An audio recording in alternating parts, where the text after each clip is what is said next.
पहला पत्ता है इक्का, जिसका चलता है सिक्का।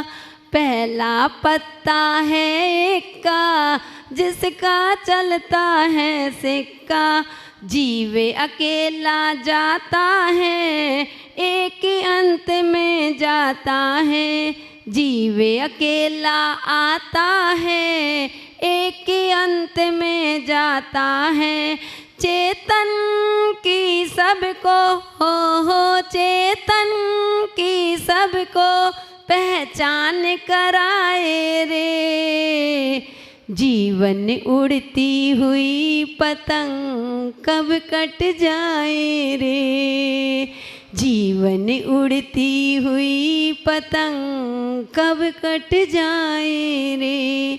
घटना दुर्घटना हो घटना दुर्घटना कब क्या घट जाए रे।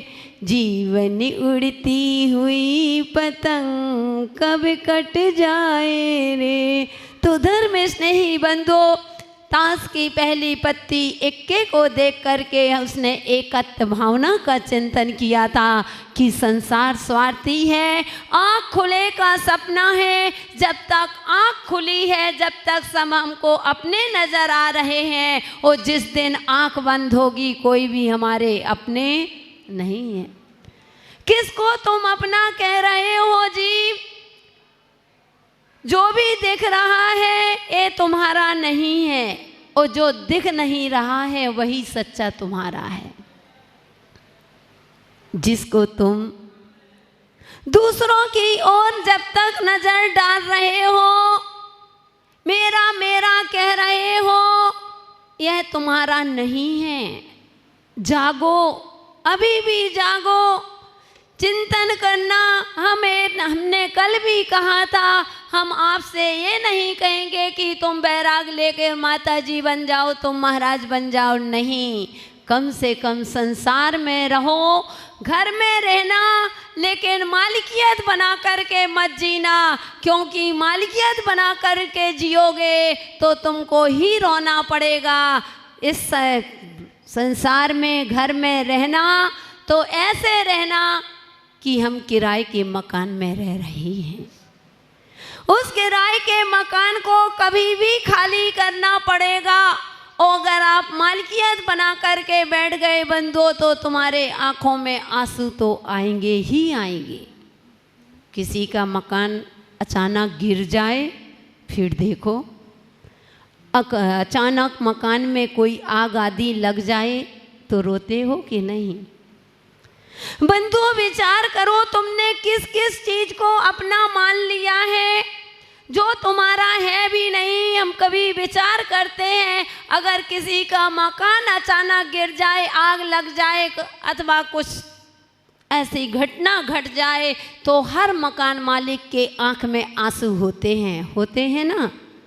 हर मकान मालिक रोता है, लेकिन विचार करो, कभी मकान मालिक के मरने पर आज तक कोई मकान रोया क्या?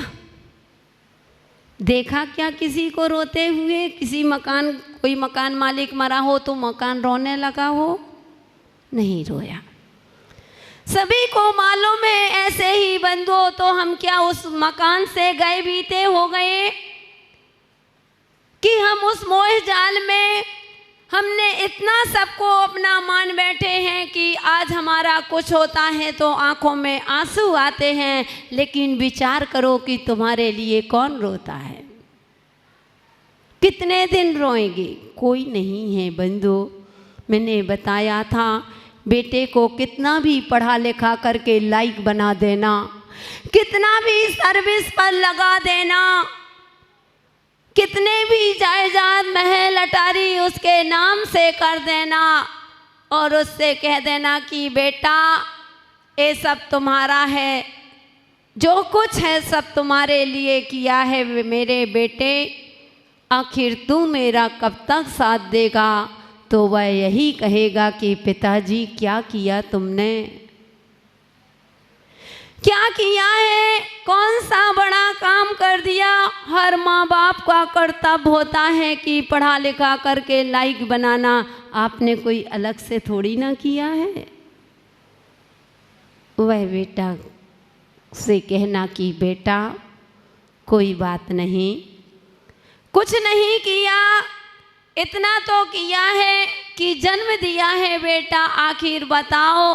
तो वह बेटा कहेगा कि ध्यान रखना पिताजी, मैं तो बाहर सर्विस करता हूँ, लेकिन इतना कहूँगा कि जब तुम मरोगे तो मजबूरी में छुट्टी लेकर के आना पड़ेगी, क्योंकि मेरे अलावा तुम्हारे स्तन पर कोई आग लगाने वाला नहीं है। तेरा ही बेटा तुझ में आग लगाए रे, जीवन चलती हुई घड़ी कब रुक जाए रे। तो कह रहे पिताजी मजबूरी में छुट्टी लेकर के आना पड़ेगी, बस इतना कि मेरे अलावा तुम्हारे स्तन पर कोई आग लगाने वाला नहीं मिलेगा। ओहो, क्या कह रहे हो बेटा? हाँ पिताजी। पूछ लेना महल से, हे महल तुम मेरा साथ कहाँ तक दोगे? महल कहेगा सेठ जी जब तक तुम इस शरीर पर प्राण पक्षी है, जब तक स्थान है, और जिस दिन प्राण पक्षी उड़ेगा कोई स्थान नहीं। बंधु विचार करो, बेटा है वह हमने कल बताया था कि बेटा है तो बहू की अमानत, बेटी है जमाई की अमानत, और जिंदगी है तो मौत की अमानत, और शरीर है तो शमशान की अमानत। आखिर तुम्हारे पास क्या बचा? इसलिए बंधु एकत्व भावना का चिंतन करते हुए उस स्वार्थी संसार को समझा था कि ये सब दुनिया है, दुनिया भी नौटंकी चल रही है, इसलिए अब मुझे अपने आप को देखना है, मुझे संसार में रहना है, लेकिन संसार से परे रहना है, मालिकियत बना करके नहीं जीना। और उसने इक्के का त्याग कर दिया था। दूसरी पत्ती निकलती है कौन सी? दुक्की। दुक्की के तिक्की निकल आएगी, दुक्की निकलेगी। हो सकता है तिक्की निकल आए, नहीं। तो वह दुक्की को देख कर के चिंतन करता है कि दुनिया मात्र इसी से ही चल रही है। जीवन के दो पहलू से, जीवन हमेशा दो पहलू से चलता है। एक पहलू से जीवन की शुरुआत नहीं होती है, जीवन चलता है तो हमेशा दो पहलू से चलता है। कभी तुमने एक पहिए की गाड़ी देखी क्या? हो सकता है दीमापुर में चलती हो, सुरेश जी नहीं चलती, और किसी ने नहीं देखी, शायद चलती। दीमापुर छोटा थोड़ी है, नागालैंड में चलती हो, नहीं। सभी लोग कह रहे हैं कि नहीं, एक पहिए की जैसे गाड़ी नहीं होती है, ऐसे ही बंधो जीवन कभी एक पहलू से नहीं चलता। जीवन हमेशा चलता है तो दो पहलू से चलता है। कभी जन्म तो कहीं मरण, कभी सुख तो कभी दुख, कभी धूप तो कभी छाँव, कभी शांति तो कहीं अशांति, कहीं अमीरी तो कभी गरीबी, कभी पुण्य तो कभी पाप। ऐसे ही दुनिया चलती। एक तराजू के दो पलड़े होते हैं, ऐसे ही बंधो जीवन के उस पहलू को आज वह चिंतन कर रहा है मानव, दुखी को देख करके, पुण्य और पाप की। पुण्य क्या है और पाप क्या है, आज हम इस विषय पर समझेंगे। क्योंकि बंधो हमारा पूर्व का पुण्य होता है, हम उसमें इतने बह जाते हैं, इतने बह जाते हैं, पुण्य में हम इतना सब कुछ भूल जाते हैं कि वह पुण्य हम पाप में बदल देते हैं। उस पुण्य को, उस पुण्य की नगरी में आकर के हम पापों की गठरी बांध लिया करते हैं। बंधो यह देखना है कि पुण्य और पाप क्या है। आज चलते हैं उस पहलू जिसका नाम है पुण्य और पाप। पुण्य क्या है बंधुओं? कहते घर में बैठ कर के अगर आपको मंदिर की याद आ रही है, आप सोच रहे हैं चल रहा है, अभी पुण्य का उदय चल रहा है, समय हो रहा है, बार बार घड़ी देखी जा रही है, प्रवचन का समय हो रहा है, मुझे प्रवचन सुनने जाना है, मुझे भैयावृत्ति करने जाना है, मुझे आहार देने जाना है, मुझे अभिषेक करना है। ये अभी आपका पुण्य का उदय है कि घर में बैठ कर के भी ओ मंदिर की याद आना बंधुओं, ये पुण्य का उदय है। ओ मंदिर में आकर के ओ घर की याद आना, यही तो पाप कर्म का उदय है। मंदिर में बैठे हो ओ घर की विचार कर रहे हो, घड़ी देख रहे हो कब माता जी का प्रवचन पूरा हो हम चले। खैर ऐसा तो नहीं होता। जब हम प्रवचन बंद करते हैं तो लोग घड़ी देखने लगते, इतनी जल्दी समय हो गया। तो बंधुओं, घर में बैठ कर के मंदिर की याद आना ये पुण्य का उदय है। ओ मंदिर में आकर के ओ घर को याद करना बंधुओं, संसारिक भावनाओं को बार बार चिंतन करना, यही तो तुम्हारा पाप कर्म का उदय है। ओ मुझे लगता है सबसे ज़्यादा लोग मंदिर में आकर के, पुण्य के क्षेत्र में आकर के इतना पाप की गठरी बांध के चले जाते हैं। आए थे हरि भजन को घोटन लगे कपार, वैसी स्थिति है कि आए थे भगवान की भक्ति करने, लेकिन वह भक्ति से जो कर्म की निर्जना होना चाहिए थी वह ना हो करके और हम कर्मों से बंध के चले जाते हैं। बंधुओं, इसलिए ध्यान रखना, जब भी बैठो पवित्र मन से बैठो, क्योंकि भले ही यहाँ बैठने से पुण्य की क्रियाएं चालू नहीं है। मुझे याद आ रही है वह घटना कि दो मित्र रास्ते पर चले जा रहे थे, घूमने जा रहे थे। ओ वैसे जैसे ही चौराहे पर पहुंचते हैं, वहाँ पर एक बहुत बड़ा बोर्ड लगा हुआ था, उसमें पिक्चर का नाम लिखा हुआ था और आज आखिरी दिन था।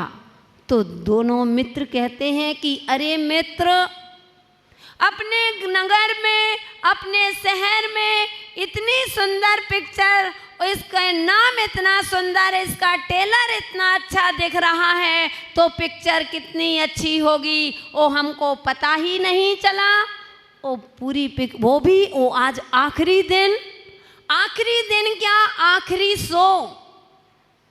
फिर भी उसने कहा चलो मित्र, अब समय को बर्बाद मत करें, जब पिक्चर का रिटेलर दिख रहा है तो अपन पिक्चर आज आखिरी शो है, चलो चलते हैं। लेकिन वह मित्र, दूसरा मित्र था, वह कहता है कि नहीं, तुम 6 से 9 पिक्चर देखो, लेकिन हमारे नगर में माता जी आई हुई हैं, उनका प्रवचन चल रहा है, मैं तो प्रवचन सुनने जाऊंगा। वह कहता है, हंसने लगा, क्या कह रहे हो मित्र, ये प्रवचन सुनने की उम्र है? प्रवचन तो बुढ़ापे में सुना जाता है, जब कुछ हाथ पैर न चले तो जाके कुर्सी में बैठ जाओ और सुनते, समझ में आए या नहीं आए बैठ जाओ। सोच है, क्योंकि किसी की सोच को बदला नहीं जा। तो वह कहता है मित्र, ये उम्र पिक्चर देखने की है, प्रवचन सुनने की नहीं। जब बुढ़ापा में हाथ पैर नहीं चलते तो बैठ जाओ एक तरफ, वो सुनते रहो, बाद में धर्म ध्यान करना। क्योंकि बंधुओं, बहुत से लोग होते हैं कहते हैं कि धर्म ध्यान बचपन में नहीं 55 में होता है। बचपन में तो खाने पीने के दिन होते हैं। जब हम लोगों की दीक्षा हुई थी, हम लोग भी छोटे छोटे थे, 20 छोटे तो नहीं थे बंधुओं, 20-21 साल के हो गए थे, लेकिन लोगों को लगता था, कहते थे कि अभी छोटे छोटे हैं, अभी आपने क्या संसार देखा। मैंने कहा जितना संसार आपने नहीं देखा उतना संसार हमने देख लिया है। इसीलिए हमें स्वार्थी संसार से बैराग हो गया है, वो आप भले ही 55 के हैं लेकिन अभी आपने संसार देखा ही नहीं, इसलिए अभी आपको संसार से विरक्ति नहीं है। तो लोगों की मान्यता रहती है कि धर्म बचपन में नहीं 55 में किया जाता है। तो वह बार बार मित्र को कह रहा है कि मित्र क्यों पीछे पड़े हो, चलो मेरे साथ। तो वह जो कह रहा है वह क्या, ध्यान रखना मित्रों, पिक्चर माइंड का फ्रैक्चर कर देती है, पिक्चर माइंड का फ्रैक्चर कर देती है। इसलिए मैं चित्र पर नहीं चरित्र पर ध्यान दूंगा।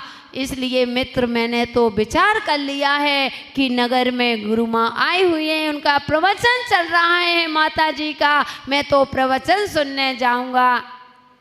बंधु दोनों उस चौराहे से अलग हो जाते हैं। एक प्रवचन हॉल में चला जाता है और एक पिक्चर हॉल में चला जाता है।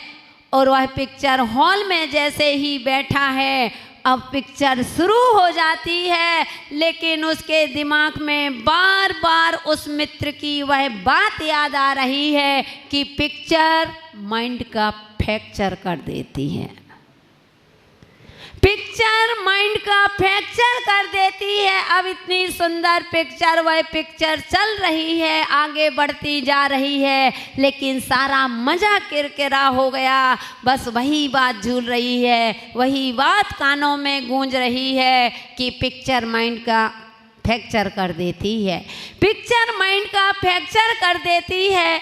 बंधु अब वह विचार करता है कि देखो तो सही, पैसे भी गए, वो पिक्चर का मज़ा भी नहीं आ रहा है, पैसा भी लग गया, समय भी बर्बाद हो रहा है और कोई मज़ा भी नहीं आ रहा है। मेरा मित्र कितना अच्छा होगा, वह पुण्य कमा रहा होगा, मुनिराज माता जी के प्रवचन सुन रहा होगा, अपने पुण्य की कमाई कर रहा होगा। यहाँ तो पैसा भी दिया और पाप भी लग रहा। बंधु अब वह जो पिक्चर हॉल में बैठा यह सोच रहा है कि मेरा मित्र कितना अच्छा होगा, और जो मित्र यहाँ सामने प्रवचन में बैठा था, उस दिन कर्म सिद्धांत पर प्रवचन चल रहे थे, एक भी बात समझ में नहीं, लेकिन सबसे आगे पंक्ति में बैठ गया। अब पूरा दिमाग से उड़ता, कौन सी कर्म प्रकृतियाँ क्या होती हैं, कर्म क्या होते हैं, नरक क्या होता है, स्वर्ग क्या जाने, उसको समझ में नहीं आ रहा। अब उठ भी नहीं सकता, उठेंगे तो लोग क्या कहेगा, क्योंकि आज का रोग, सबसे बड़ा रोग क्या कहेंगे लोग।